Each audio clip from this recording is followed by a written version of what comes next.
Continuing our deep dive into Ted Tripp's Shepherding a Child's Heart. Remember, in part 2, we're starting chapter 16, Childhood Training Objectives.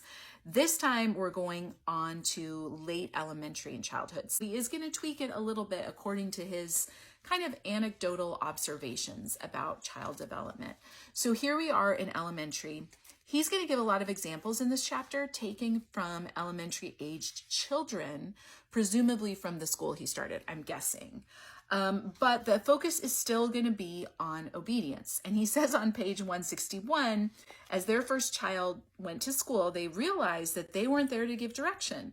There were many situations on the school bus, during free play, in the lunchroom, when a child still needed guidance, but we weren't there to require obedience. So we had to have different training objectives. So it's very utilitarian and pragmatic.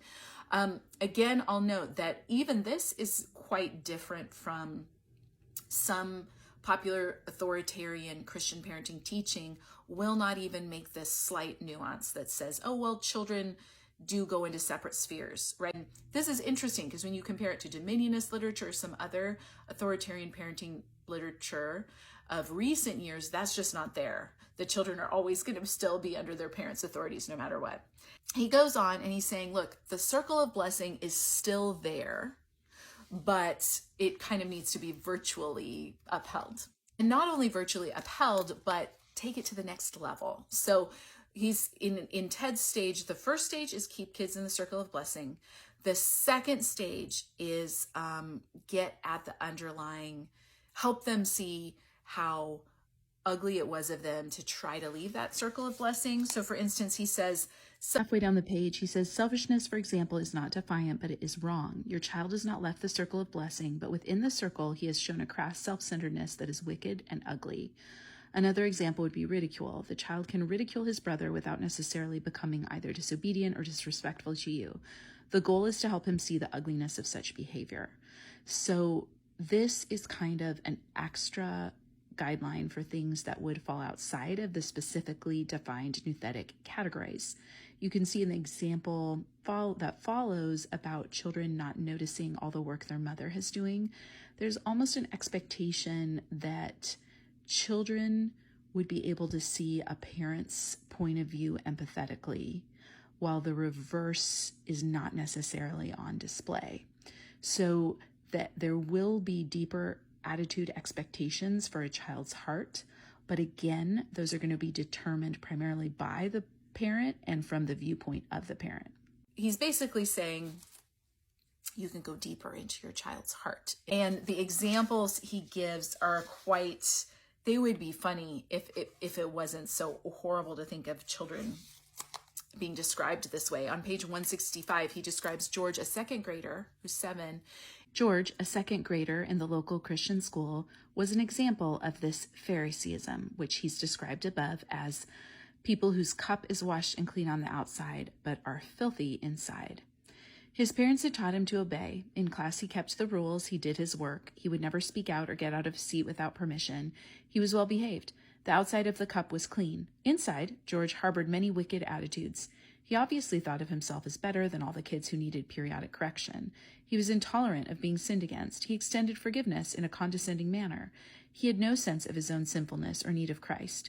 He was blind to his selfish and proud attitudes. He was unable to see that even his good behavior required repentance, because it was not a reflection of loving God and others. It reflected pride and self-righteousness. Remember, George is 7. George's parents were lovely people who loved their son. They had trained him carefully, but they had dealt with external issues of behavior without addressing the issues of the heart. George saw sin as eternal things, like not obeying the teacher. He did not see his self-absorbed lack of concern for anyone but himself as sin. This is a 7-year-old Ted is describing, and all I could think when I read this was like, there's no way to win if you're a kid. You do it all right, you're filthy on the inside. You're a hypocrite. You probably think you're better than everyone else. And if you don't do it right, well, you are a wicked sinner who's outside the circle of God's blessing. And no positive examples in this chapter. It's all negative, and there's no way to win once you're on this train of behavioral identification. Other examples we get in this chapter are Harold, a first grader, so a 6-year-old, is described as a relationship junkie. Everything he does is vested with relationship implications. When he sits in the reading circle, he is interacting more with those around him than with the reading material. Lining up for recess is a process of jockeying for the recognition of someone. Seatwork time is made meaningful by racing with someone to see who finishes first. It doesn't even matter whether they know he's racing. His thoughts about relationships with girls are sexually loaded and laden with baggage a 7-year-old should never carry. A skillful teacher is helping Harold's parents to understand their son and helping them to see that Harold is crippled by needing relationships in an idolatrous manner. Again, this is a first grader. Harold must understand that only God can slake the thirst of his soul for relationship. We also learn about Jenny, who is a bossy little girl on the playground. And they didn't like that she chose, she told other girls their clothes were wrong. And if she planned to have braids, she wanted the other girls to have braids. So she was told she's overbearing and that what she's doing, how she was trying to control people, was getting comfort for her heart from controlling others. Jenny learned how to pray and ask God for help when she was tempted to control others. She was rescued from a life of finding comfort and meaning in controlling others. So the nouthetic framing of what children are doing in these passages, in these terms of relationship junkie, of having your heart love controlling others, is all defined by the parent evaluating the child's heart. Or maybe in this case, educators are involved in evaluating the child's heart. And this is really problematic. I don't know how this book got past people asking, well, why is my judgment, though, so irreproachable? Because how is it that this 6-year-old is a Pharisee, but there's no question that I might be one? How is it that someone else is a relationship junkie, but there's no question that that might play into my judgment, or that I might be bossy and that might have something to do with my desire to control my children? There's no question that the parent's judgment will be infallible. And it will all be motivated by how they discern the child is relating to God.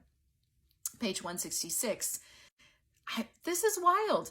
Is your child concerned to know Allah and love God? Is he moved by God's ways and truth? Are there false gods before which your child bows?